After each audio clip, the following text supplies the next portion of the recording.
Welcome back to another episode of the Live Your Yes Life podcast. I'm Lisa Limita. I am your host for today. And you guys, I'm so excited to introduce you to my guest today. Her name is Kia Brazil, and I'm just going to tell you a little bit about her before I introduce her to you. So Kia is a multifaceted force, a model, an author, a motivational speaker, and the founder of the Metal Barbie Foundation. As a survivor of severe sepsis, she has faced unimaginable challenges, losing the lower half of her legs, feet, and fingers. Yet she rises above it all as a dedicated mom to two incredible children and is an inspiration to so many, including me. Kia's journey is not just about overcoming obstacles, it's about redefining beauty and strengths. She has been featured in very prestigious publications like Forbes, Essence, and Vogue, and has graced the runway at New York Fashion Week for the Runway of Dreams. Notably, she made history as the show opener for Victoria's Secret's first ever adaptive collection, and she continues to be a brand ambassador for the brand. But also importantly, we're going to dive into her inspiring story and talk about her upcoming documentary called 24 Hours and her real mission here to just uplift others. So without further ado, please welcome my guest, Kia Brazil. Hi. Hey, Lisa.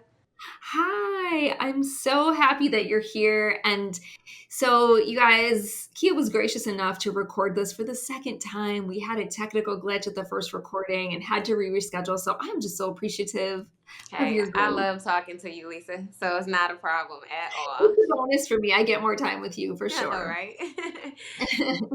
Okay, so we have so much to talk about in this interview, and I think the place I would really love to kick us off is to just let the listeners get an idea of your story. And, I just shared all the things that you're up to in your life and a bit about what you've overcome. But could you start at the beginning and kind of take us back to that moment when kind of this journey all began for you?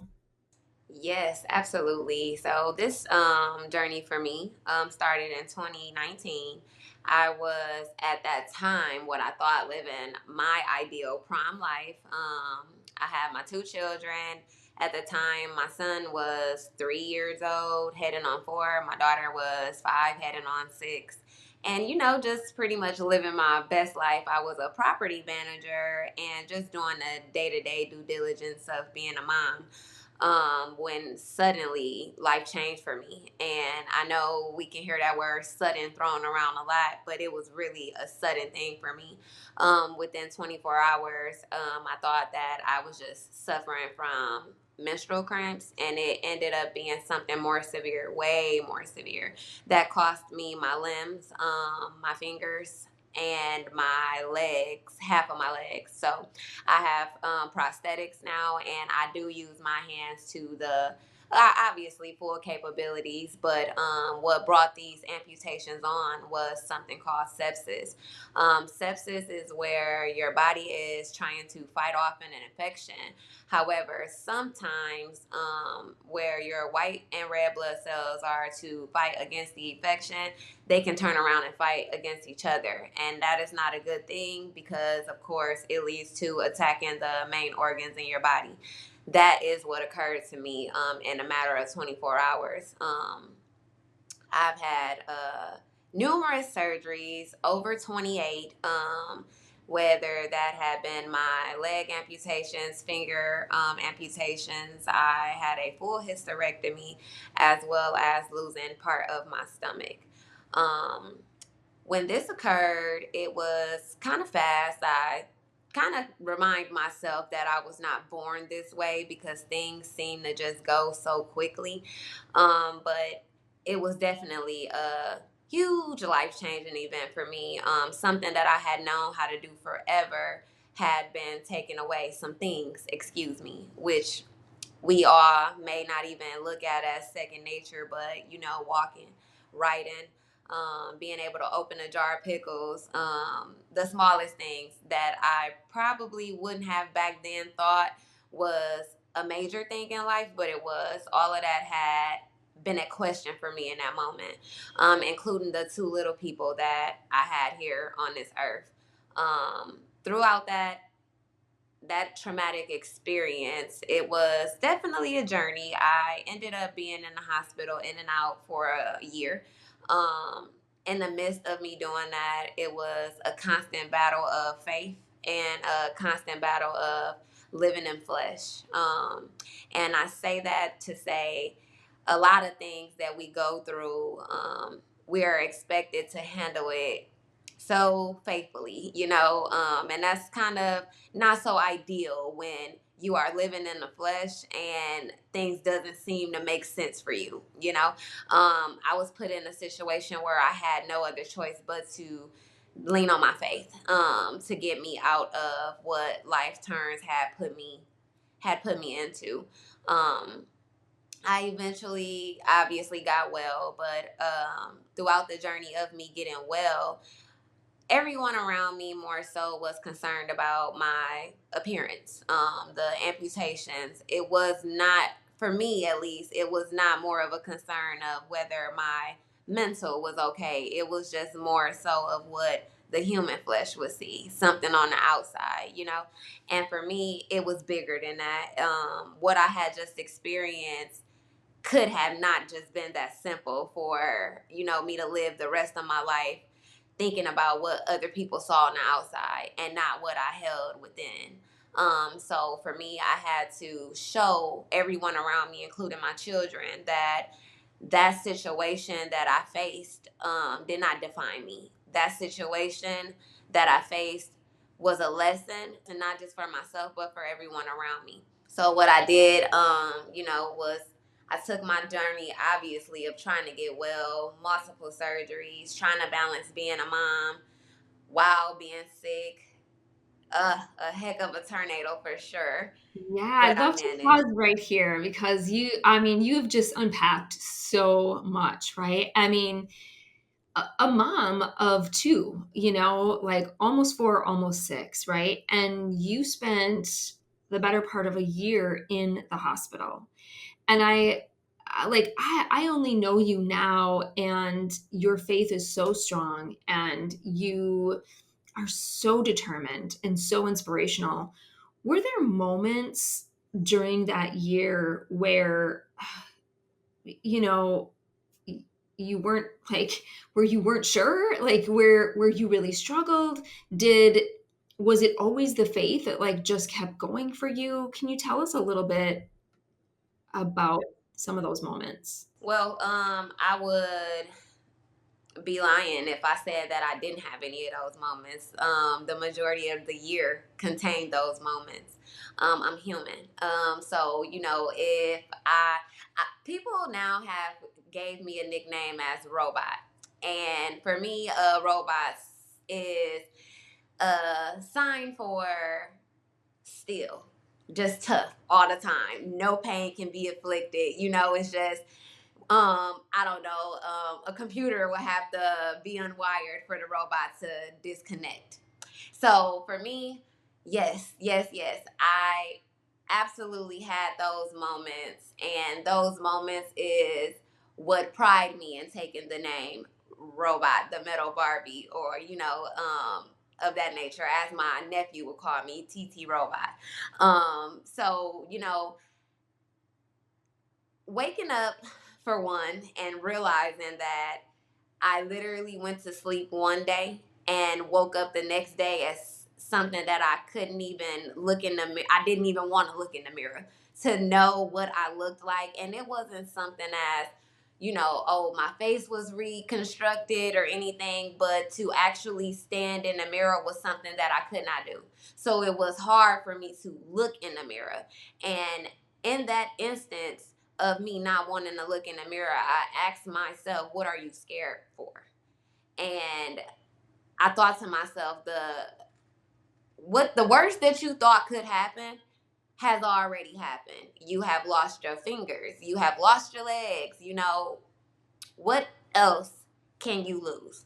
And for me, it was like, well, yeah, I could lose my life, but based off of what I've experienced, I did that already. I was just fortunate enough to come back. And for me, it's like, yeah, when I had those moments, I'm very, very deep in prayer. So I would pray. I would always pray. If a doctor came to my room telling me that, the situation we thought was better was not going to get better, the limb that I did have at that time, they wanted to save and then they couldn't save it. Many a days throughout that year, it was back and forth, back and forth. So it was a point where I just was like, whatever you got for me, just throw it. Just throw it. It was like I built this fear up of not wanting my doctors to come in the room instead of wanting them to come to figure out the solution. And that I noticed when I started getting very, very agitated when the therapist came and they would smile so high. And I'm like, what are you laughing at? Like, what are you smiling at? This is not a happy moment. Like, I don't even want to smile. I don't want to see your teeth. Like, it was just, it was terrible. It was terrible. And Well, rightly I had so. to Yeah. talk to myself, and just, I really had to lean on my prayer. And as I prayed, one of my specific prayers was to ask God to show me that what occurred was not something in vain. And it was not something that was for no reason. And every time, go after I said that prayer initially, every time the doctors came to my room, my doctor said in specific, I'm not sure who you are praying to or what you are saying in these prayers, but keep going. And I looked at him because first it was like, what do you mean who I'm praying to? And then it was like, okay, Kia, just it was just another humbling experience within itself. But he came back later that night, and we were waiting on some very important results from my white blood cell count and my red blood cell count. And when he came, and he was like, "Yo, blood cell counts are like yesterday didn't even happen." So for me, it was like a faith check. Like, okay, Kia, what you are doing, the prayers are working. Keep going. And literally every day, every moment of the day, I opened up my Bible, I prayed, I talked. And for me, I pray to God, I talk to God, and that's what I did in my truest form. I didn't give what the world expects us to give. I didn't give the prayer that, the normal people would think the prayer should have been. I gave my truest form. And when I gave that, it was like I was giving something to myself. I was giving myself honesty. I was giving myself truth. And I was giving myself freedom to accept what had occurred and what I was going to be able to do to make sense at where I was.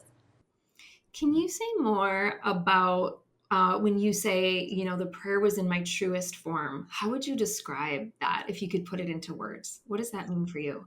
I was always taught growing up that you need to be specific with prayer. And not just prayer, you need to be specific when you ask for things. You can ask for a piece of candy and then get the candy, and that's not the candy you want. You know what I mean? So you have to be very specific.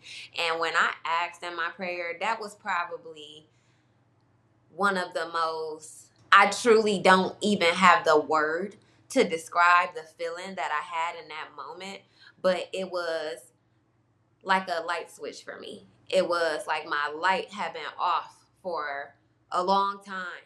And in that moment, it was a switch for me to actually just say whatever was on my mind, whatever was on my mind in that moment. And in that moment, it was, God help me. Whatever you think I am supposed to do, help me. Show me what I experienced was not in vain. And when I say experience, I mean what I went through. I faced 3 heart attacks. At a point, my every organ in my body was completely dead for a total of 8 minutes. And in that moment, I know for a fact that I had an outer body experience, and I know that during that experience, I was taken to show what me having faith would do for me. We can just And unpack this story because yes. So I just want to interject. Kia has a documentary. It's called 24 Hours. Yes, And she shares her whole story. You call it an outer body experience. I would call it a near death experience. I was so blown away. I got to preview. I had the honor of being at Kia's premiere for the documentary, and we're going to unpack a little bit of the story for you guys in just a second. But Kia, I have to tell you, like, listening to your story was so powerful and incredible. And I think that I'm so excited for people to be able to see this documentary because it's like life changing, right? So take us to that moment, and as much as you want to share or don't want to share, but during the time that you were in the hospital, right? So for 8 minutes, all of your organs are dead. What occurred for you? What was your experience like during that time? Honestly, when I woke up, I would have never knew any of that occurred outside of me being in the hospital. During my near death outer body experience, I saw myself, I felt myself leave my body. And when I left my body, I was able to see certain things in that moment. And I was also taken to different parts of my life and different parts of individuals close to me life. I was able to see a lot of trauma. I was able to see a lot of hurt that my parents had experienced. I was able to see their life transform into my life right before my eyes. And my mom, my oldest sister, she is no longer alive. God rest her soul. She passed away at an age where I was not even able to meet her. But I knew that all my life, she was a very, very important aspect of my mom's life. One that my mom did not talk about much, but she held certain treasures that reminded her and keepsakes of my sisters, from the clothes she had in the hospital, the last tube she had in her nose, her hair, everything was kept in a photo album. And once I made, how I realized that I was in an outer body experience was seeing my deceased sibling in adult form. And trying not to give out too much of the movie, but she took me on a journey that I most definitely did not expect. And for me, the journey, most will call it a journey. For me, I say my trip to heaven. Um, Nobody can tell me different that I have not been to heaven. I've seen things and I was able to feel things to know that the journey that I did go up on was real. And, I get chills whenever I talk about it. It was it. The experience itself is like childbirth, you can tell someone that it's a painful experience, but it's the most joyful experience. My journey to heaven, I would say, was one of the. I never obviously seen anything like it. One, a place of peace. Being able to have things revealed to you that are soon to come, and then these things are fulfilled. It's like, it's crazy, but God works in mysterious ways. I'm a true believer of that. And I feel that me going through what I went through physically was for me to see that. And for me to see that, to relay the message back here on earth that that place does exist. Not just for myself, but for anyone that is aiming to be in heaven, for individuals that have loved ones and are not sure if heaven is a real place. I feel that God gave me that journey in specific to be a reassurance to people here on earth that it is there. It does exist.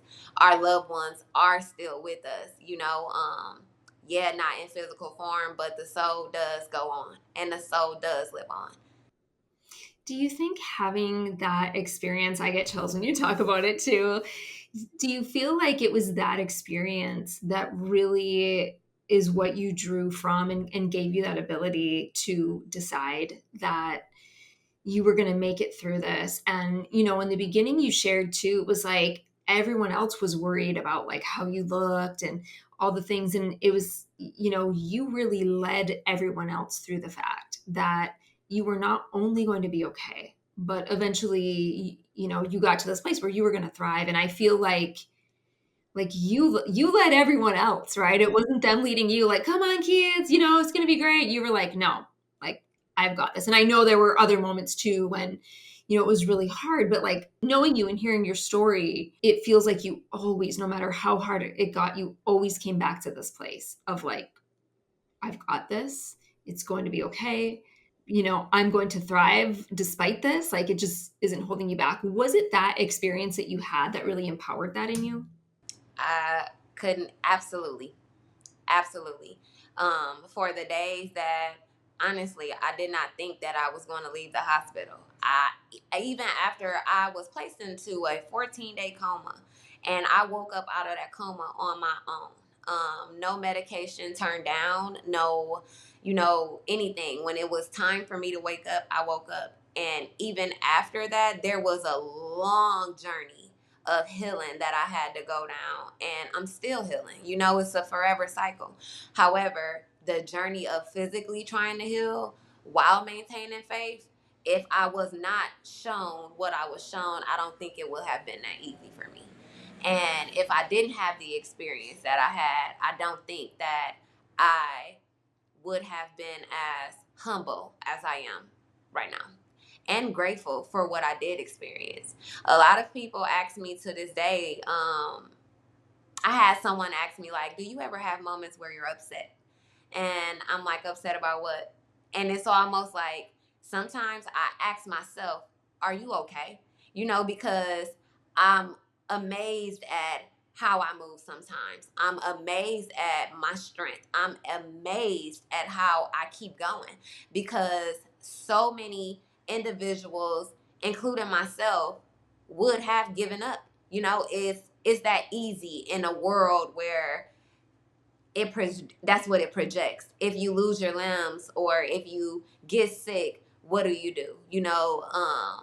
Pretty much just know it's almost the end. God, like we hear someone having cancer, and as soon as we hear that, they go through these trials of chemo and so forth, and it's just tearing their bodies down, and it's causing so much on their bodies, and we're like, yeah, you got it, fight through. But it's the internal. It's not what you see on the outside, because of course someone on the outside say, oh, they may have lost their hair or they may have lost weight, but they don't know what you hold within inside of you. And that's what matters. For me, that journey that I experienced pulled something inside of me that I did not know was there. So if I hadn't experienced that, I probably just would have been a lost soul, still trying to figure out why, or what did I do to have to go through this? Instead of that, I don't ask those questions, because why not me? Why would I be exempt when you have children that are babies that have experienced sepsis, that have experienced cancer, they have experienced so many different things, maybe not illness related, physical harm. Why would I be exempt if we're all supposed to be equal? So for me, I have to show that, yeah, we're equal, but we're equal from the inside out, you know? And that's what it is for me. Without that experience, I wouldn't have that mindset, and I wouldn't have that mental capacity to accept what has occurred. Yeah. Wow.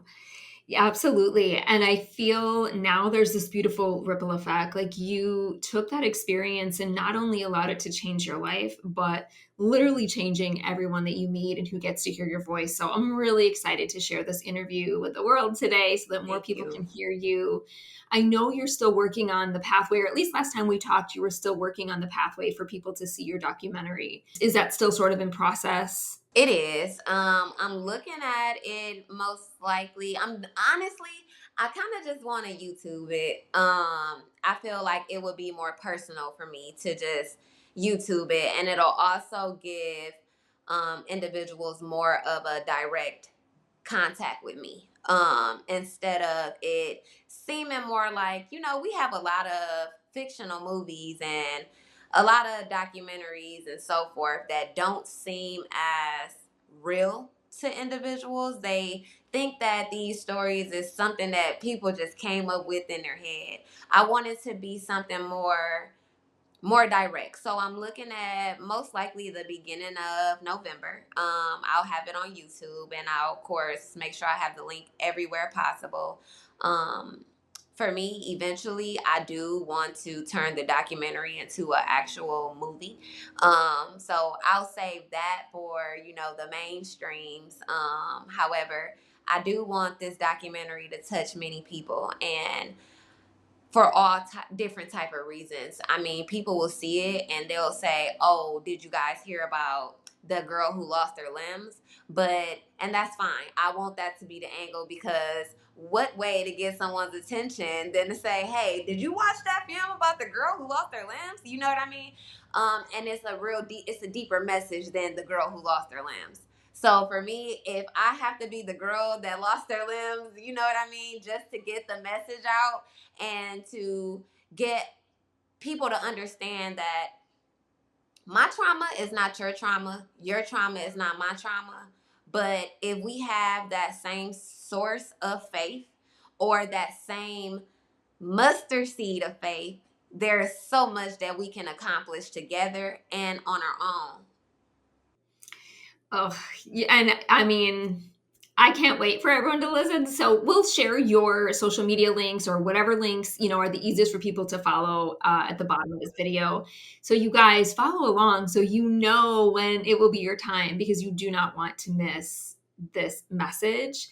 And I mean, and the girl who lost her limbs and then who was a Victoria's Secret model walking down the runway, right? Like, who would think that that would be the place, one of the places you would take this? Exactly, yeah. Can you take us to that? Like, what was it like in that moment when you walked down the runway?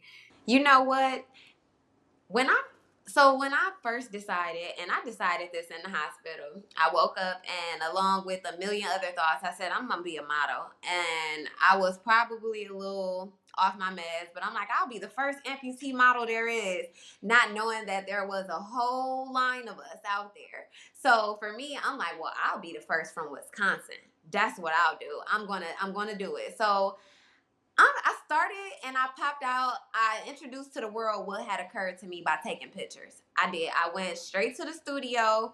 I want to say maybe a day or so. I had an ostomy bag. I did not care. I went to the studio in my cutest outfit and I was like, take my pictures. And my photographer was like, all right, like, you are beautiful, but I've never seen anybody this bold. So I'm like, okay, that you call it bold, this is just me in my truest form.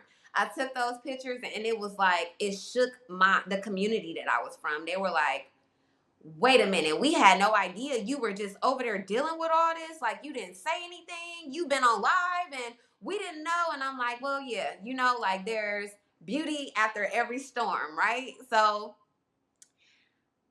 I worked and I waited. I got a few brands in the city, and I'm like, well, of course, nobody is going to want a amputee to be their ambassador. Even though I was once pretty popular, I still am, but it was just what the world wants to see. I wasn't that, and I'm like, well, maybe this is the wrong route, Kia. But I prayed about it, and I would ask God, like, what should I do? So I signed with a modeling agency in the UK, and they had the modeling agency stood behind disabled individuals. So I'm like, oh, this is perfect. Like, I like this, what they stand for. I started getting like submissions and so forth, and I did a few of them. And I first went to Jersey, and I'm like, I'm here for a fit. Okay, it's a fashion institution in New York. I'm excited, but what am I here for? And I'm like, I'm just doing anything, but whatever, kid, you doing it. So after that, it was pretty much like the students from Fit University, they made lingerie garments for disabled individuals, easier accessible, to take off bras or snap up your underwear, whatever. And one of the students, she talked to me and I explained to her what my challenges were with taking off my bra or, putting on clothes, whatever. And I told her this all over a Zoom call. When I made it to Jersey, she had three of the absolute cutest pieces just waiting for me, and they fit perfect. It was like everything. So I went and I'm in the whole studio getting dressed, and I'm thinking to myself, like, Kia, you are really here doing the first gig. Like, what's going on? So I was so excited, and it was my first time in New York. It was just a lot. So from New York to Jersey. We did the audition shoots and so forth.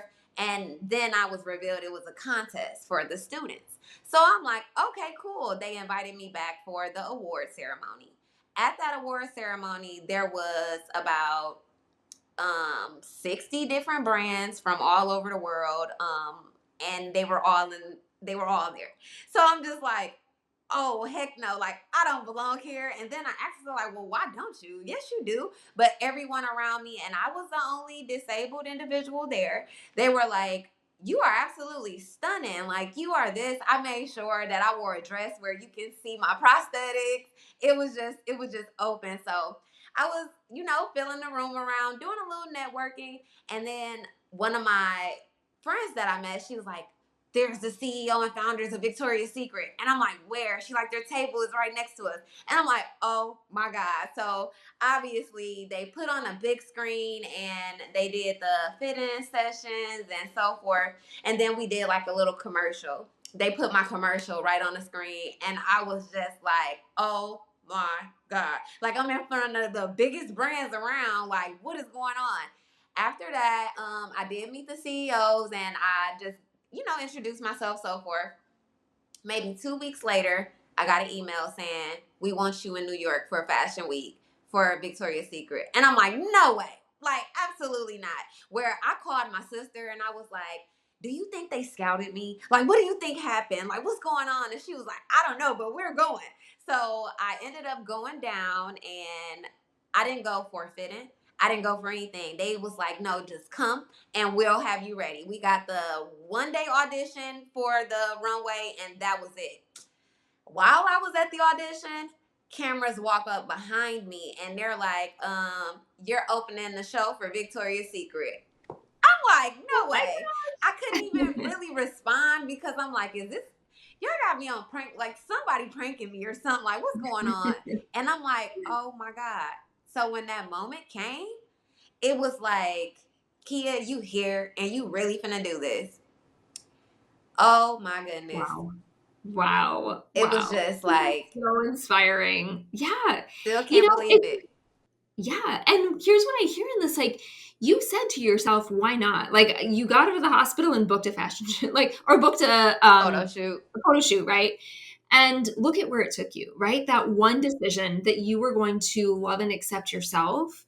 And in doing so, have opened doors for so many people, right? And I'm so happy that you got to have, like, to just see that moment, like, wait, how did I get here? You know? Girl, yeah. To be exact. Yes. This is such, I mean, and for everyone listening, right? It's like when we choose ourselves and when we just say, why not? And we do the bold thing, right? It's like all about loving and accepting who we are first.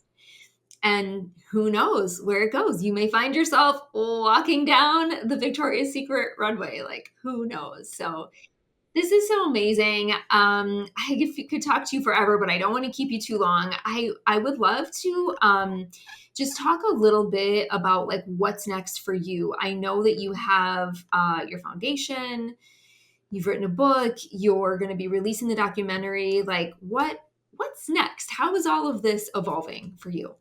Well, for me right now, I think my biggest thing is getting my foundation just up and going. I love, don't get me wrong, I love the modeling, but I don't think that that's my stop. I think that was just, or that is something that I do just to be able to say I did it. And I know that I can. And other individuals that look like me can say that they can do it. You know what I mean? So for me, it's like you can go all day long and walk in Victoria's Secret. You have young girls that walk in there and say, oh, I would dream to be one of those angels, or, but I don't look like them.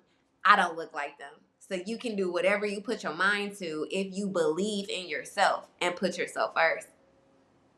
Absolutely. Ugh, so good. You guys, if you are not inspired listening to this, I don't know what. I feel like everybody hearing this is going to be like, okay, what is it that I get to like claim for myself and step into? So amazing. I am going to, is there anything else that you want to leave us with actually before we end today? Anything else you haven't said yet? Well, no, not yet. Just stay on the lookout for the Metal Barbie Foundation. It is something that I plan to be extremely, extremely big. It is a foundation that I started for disabled children and their families with hopes of giving them luxury ways of living. I don't want individuals that look different to feel like they can't live the exact same ways or the ways that they always dreamed of because of their physical appearance or what the world tells them that they cannot do. So be on the lookout because the Metal Barbie Foundation is out here to change the world of young children and their families. Anything to make it more luxury and easy. Oh, this is so amazing. How can people connect with you? So maybe they want to get involved with your foundation or they want to follow along with your journey. What is the best way for people to connect? The best way to connect with me is by email. My email is Brazil, Brazil, KIA, like the country and car, at gmail.com. And I'm always available on my Facebook page at Kia Brazil. Um, as of now, if anything changes as far as communication or so forth, I always update it on my Facebook official page. Amazing. Okay. And we will link that below as well so you all can connect with Kia, continue to watch the journey. And Thank Kia, you. thank you so much for just sharing your heart and soul with us today. I am feeling uplifted and excited to share this with the world. And yeah, we'll talk soon. Same here. Talk to you soon. All right. Thank you.